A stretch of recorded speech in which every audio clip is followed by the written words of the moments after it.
Hello students, welcome again to our channel sun physics. आज हम करने वाले हैं अल्टरनेटिंग करंट के एडिशनल न्यूमेरिकल्स। इससे पहले हमने जो स्टार्टिंग के 10 न्यूमेरिकल हैं वो हमने वीडियो में कवर कर दिए थे। आज पहले हम क्वेश्चन नंबर 11 कर रहे हैं।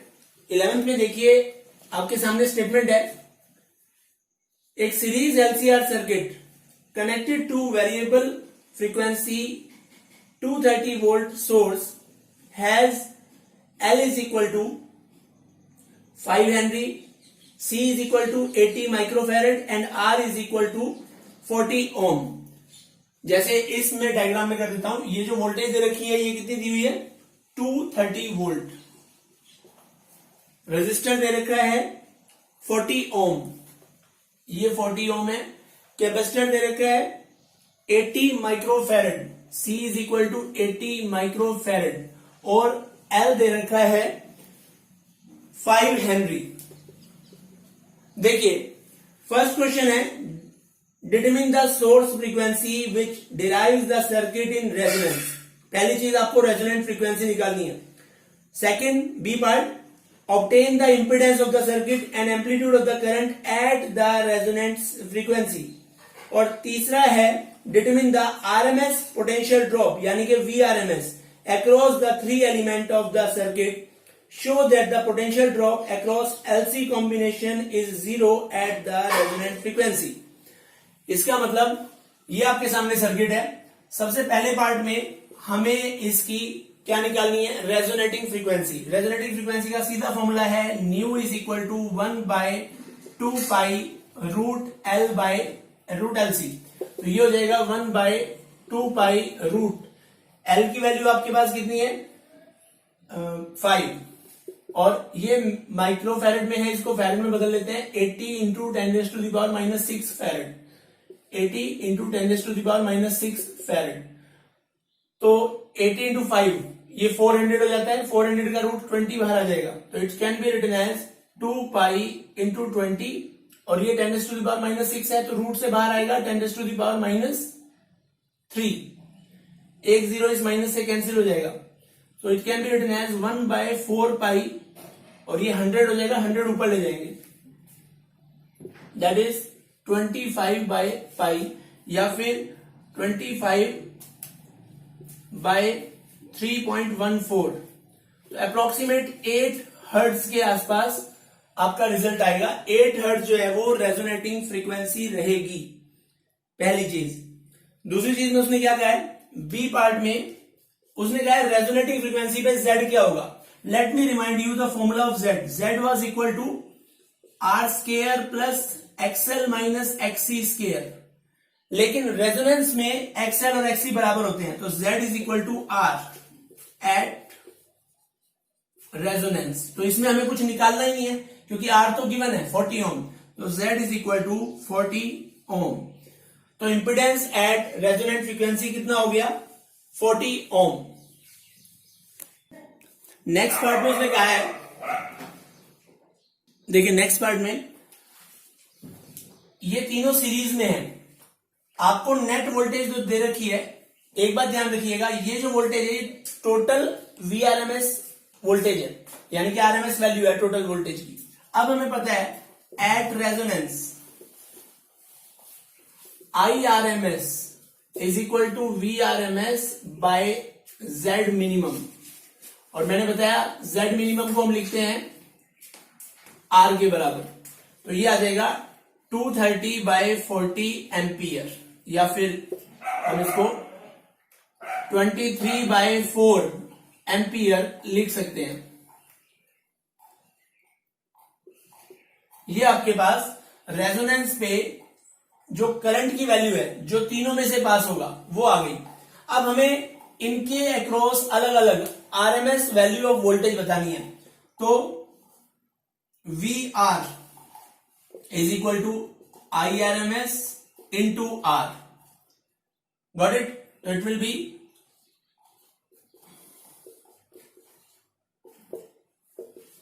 230 वोल्ट। ऐसे ही VL हो जाएगा IXL, और XL क्या होगा, ये थोड़ा ध्यान देने वाली बात है।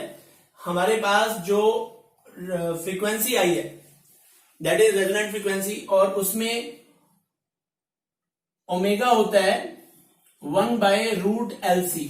अगर मैं ओमेगा की वैल्यू यहां पे फिर से निकालता हूं, एल हमारे पास है 5 into 80 into 10⁻⁻6। It can be written as 1/20 into 10⁻³ या फिर 50 रेडियन पर सेकेंड, ये आ जाएगा। इसको हम सॉल्व करते हैं तो आई आपके पास है 23/4 इंटू एक्सएल क्या होता है, एक्सएल होता है omega L, that is 23/4 into 50 into L है 5, सो 225। इसको सॉल्व करके 23 इंटू 125/2, इसको पूरा सॉल्व करेंगे तो आपके पास रिजल्ट देखिए क्या आएगा। तो इसके हिसाब से आपकी वोल्टेज आती है 1437.5 वोल्ट। अब क्योंकि रेजोनेंस के केस में जो वोल्टेज इंडक्टर के अक्रॉस है वही कैपेसिटर के अक्रॉस है, तो this is equal to VC as well. 12th question है, an LC circuit contains a 20 millihenry inductor and a 50 microfarad capacitor with initial charge of 10 millicoulomb. The resistance of the circuit is negligible. Let the instant the circuit is closed be at t equal to 0. समझिए इसमें क्या है, एक LC circuit है जिसमें L और C की value आपको दे रखी है। R जो है वो नेग्लिजिबल है, वो कैपेसिटर जो है वो शुरू में चार्ज है, जब टाइम 0 होता है तब आपका कैपेसिटर कितना चार्ज है, 10 मिली कुलाम से चार्ज है। अब क्वेश्चन क्या क्या है ध्यान से सुनिए। A part, what is the total energy stored initially, शुरू में कितनी एनर्जी स्टोर्ड है। Is it converted during the oscillations, क्या वो एनर्जी कन्वर्ट होगी ऑसिलेशन के दौरान, क्योंकि एलसी सर्किट में ऑसिलेशन होते हैं, चार्ज और करंट दोनों के। बी पार्ट में what is the natural frequency of this circuit, क्योंकि ऑसिलेशन हो रहा है तो कोई ना कोई फ्रीक्वेंसी होगी, तो इस सर्किट की नेचुरल फ्रीक्वेंसी क्या है। तीसरा क्वेश्चन है, at what time the energy stored, first completely electrical, second completely magnetic, क्योंकि इसमें एल और सी दोनों हैं तो किसी टाइम पे एनर्जी इलेक्ट्रिकल होगी, किसी टाइम पे मैग्नेटिक होगी, तो आपको बताना है किस टाइम पे जो एनर्जी है वो कंप्लीटली इलेक्ट्रिकल है, किस टाइम पे एनर्जी कंप्लीटली मैग्नेटिक है। फोर्थ पार्ट में आपको यह बताना है किस टाइम पे एनर्जी जो है इंडक्टर और कैपेसिटर में इक्वली शेयर्ड है, इसका मतलब आधी एनर्जी कैपेसिटर की इलेक्ट्रिकल एनर्जी बन जाती है और उसी टाइम पे बाकी आधी एनर्जी इंडक्टर की मैग्नेटिक एनर्जी बन जाती है। तो वो टाइम कौन कौन सा होगा, कब कब ऐसा होगा। और ई और लास्ट पार्ट है आपका, if a register is inserted in the circuit how much energy is eventually dissipated as heat. अभी आपके सर्किट में रजिस्टर नहीं है, लेकिन अगर डाल दें तो हीट के रूप में कितनी एनर्जी वेस्ट होगी। सबसे पहले ये देखिए गिवन क्या क्या है। गिवन है आपको एल की वैल्यू, सी की वैल्यू और क्यू जो शुरू में है उसे मैक्सिमम चार्ज में कह सकता हूं क्यूएम, वो गिवन है कितने 20 मिली हेनरी, यानी कि 20 इंटू 10⁻³ हेनरी। कैपेसिटर कितना है, 50 माइक्रोफैरेड कैपेसिटर है, यानी कि 50 इंटू 10⁻⁻6 फैरेड। ये दे रखा है 10 मिली कुलाम, यानी कि 10 इंटू 10⁻³ कुलाम, या फिर कह लो 0.01 कुलाम। ये चीजें आपको गिवन है। अब हमें करना क्या है, पहले पार्ट में आपको बताना है शुरू में कितनी एनर्जी स्टोर्ड है। A, since initially all energy is electrostatic, शुरू में सारी एनर्जी इलेक्ट्रोस्टैटिक है क्योंकि कैपेसिटर फुल्ली चार्ज है। और वो कितनी होगी, यूई लिख देते हैं, that is half Q maximum square by C. Half Q maximum कितना है 0.01 स्क्वायर बाय सी कितना है 50 into 10 raised to the power minus 6. It can be written as, इसको सॉल्व करते हैं, ये 100 हो जाएगा, 10 raise to the power minus 4 ऊपर बन जाएगा, 10 raise to the power minus 4 नीचे भी बन जाएगा, 10 raise to the power minus 4 solve करके आ जाएगा 1 जूल। यानी कि शुरू में जो एनर्जी स्टोर्ड है वो इलेक्ट्रिकल एनर्जी है और वो कितनी है, 1 जूल है। इसी के नेक्स्ट पार्ट में पूछा गया है कि क्या ये कन्वर्ट होती है during oscillation. Yes, it is converted into magnetic energy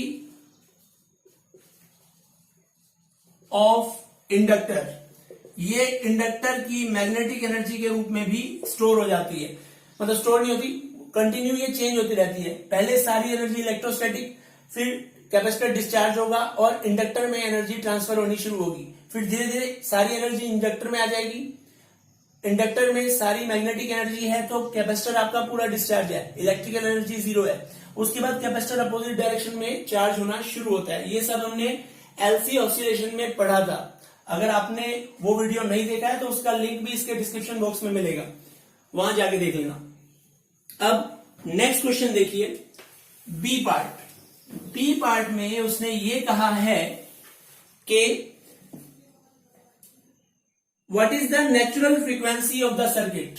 अब हमें पता है एलसी सर्किट के अंदर जो नेचुरल फ्रीक्वेंसी, अगर मैं ओमेगा से शो करता हूं, that will B 1/√LC, 1/√ L कितना है 20 into 10 raise to the power minus 3, C कितना है 50 into 10 raise to the power minus 6, तो इट विल बी 50 इंटू 20 हो गया 10 रेज़ टू द पावर 3, तो 10 raise to power 3 into 10 raise to power minus 3 into 10 raise to power minus 6 cancel, 10 raise to power minus 3 का बाहर आ जाएगा 10 raise to power minus 3, ये ऊपर चला जाएगा, it will be 10 raise to power 3 radian per second. तो ये आपके पास नेचुरल फ्रीक्वेंसी आ गई। इसको आप अगर न्यू निकालना चाहते हैं तो 2 पाई न्यू ओमेगा की वैल्यू है, वहां से निकल जाएगा। अब आता है सी। सी पार्ट में ये थोड़ा अलग पार्ट है। इसने कहा है कि किस टाइम पे जो एनर्जी है वो सारी इलेक्ट्रिकल है, फर्स्ट पार्ट, और second part completely magnetic. For the energy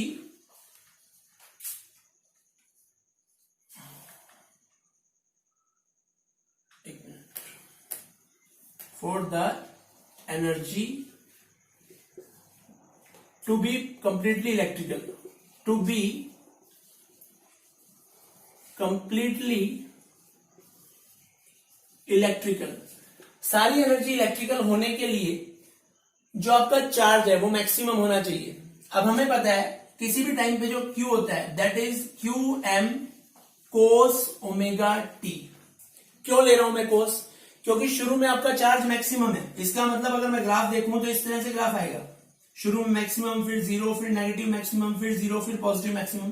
तो ये ग्राफ जो है वो cos का होता है, तो इसलिए मैंने क्या ले लिया, Q is equal to QM cos omega t। अब सारी एनर्जी मैग्नेटिक होने के लिए Q should be equal to QM। तो अगर मैं वैल्यू रखता हूं तो QM is equal to QM cos omega t। तो cos ओमेगा t की वैल्यू आ गई 1, जो किसके बराबर होती है, cos 0 के। अब मुझे ये पता है, ट्रिग्नोमेट्री में पढ़ा है कि अगर cos theta is equal to cos alpha होता है तो theta can be written n pi. जब आपके पास cos थीटा की वैल्यू 1 या -1, क्योंकि आपका जो चार्ज है वो एक प्लेट पॉजिटिव दूसरी नेगेटिव, या फिर इसका अपोजिटली चार्ज भी हो सकता है, तो 1 या -1 दोनों ले सकते हैं मैक्सिमम के लिए। तो उसके लिए theta equal to N pi हो जाएगा, यानी कि omega equal to N pi. तो यहां से जो टाइम आएगा t, that will be N pi by omega, N pi it will be 2 pi by capital T, cancel. तो यहां से जो टाइम हमारे पास आएगा वो एन टी बाय 2 आएगा। अगर n की वैल्यू 0, 1, 2, 3 रखना शुरू करूं तो टाइम मेरे पास आ जाएगा 0, then t/2, then t, then 2t/2, then 3t/2। ये सारे वो टाइम हैं जब आपका जो कैपेसिटर है फुल्ली चार्ज होगा, यानी कि सारी की सारी जो एनर्जी है वो इलेक्ट्रिकल होगी। मैग्नेटिक के लिए हम क्या करते हैं, मैग्नेटिक के लिए कैपेसिटर पूरा डिस्चार्ज होगा for the energy to be completely magnetic.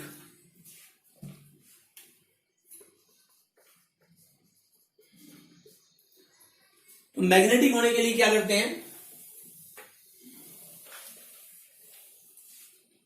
देखिए उसमें Q M cos omega T को क्या कर देंगे, that is equal to Q, वो 0 होना चाहिए क्योंकि कैपेसिटर पूरा डिस्चार्ज होगा। तो इसका मतलब उस टाइम इंडक्टर के अंदर करंट मैक्सिमम होगा, यानी कि सारी की सारी एनर्जी मैग्नेटिक होगी। तो चार्ज को 0 कर दिया मैंने। कोस की वैल्यू 0 कब होती है, इसका मतलब ये हो गया कि कोस ओमेगा टी जो है वो 0, जो कब होता है, कोस π/2 पे, 3π/2 पे, 5π/2 पे, यानी कि ओमेगा टी की वैल्यू 2n+1 π/2 जब भी होगी तब आपका कोस की वैल्यू 0 हो जाएगी। यहां से again it can be written as 2π/T, pi से पाई कैंसिल, तो स्मॉल t कितना आ जाएगा, t/4 into 2n+1, odd multiple of t/4। तो पहला आएगा t/4 पे, फिर आएगा 3t/4 पे, फिर आएगा 5t/4 पे। तो इस तरह से इन पोजीशंस पे, इन टाइमिंग्स पे क्या होगा, सारी की सारी एनर्जी जो होगी वो मैग्नेटिक होगी।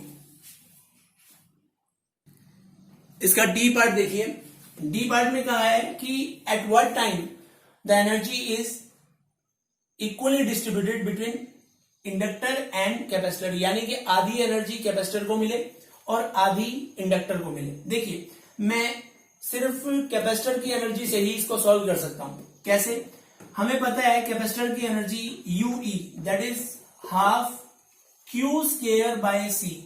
Q क्या है, किसी भी टाइम पे जो चार्ज होता है उसके हिसाब से उस टाइम जो इलेक्ट्रिकल एनर्जी रहेगी वो Q²/2C रहेगी। शुरू में ये Q मैक्सिमम था तो सारी एनर्जी क्या थी, मैक्सिमम थी। Initially Q equal to QM, तो सारी एनर्जी यूई कितनी थी, यूई मैक्सिमम थी, वो कितनी थी, Qm²/2C। अब हम क्या चाहते हैं कि जो ये एनर्जी हो वो उसका हाफ रहे। Now UE should be half of UE maximum. इसका मतलब अगर मैं फॉर्मूले के हिसाब से लिखूं तो Q²/2C की वैल्यू जो रहे वो Qm²/2C का हाफ रहे। 2C से 2C कैंसिल हो जाता है, तो यहां से Q आ जाता है Qm/√2।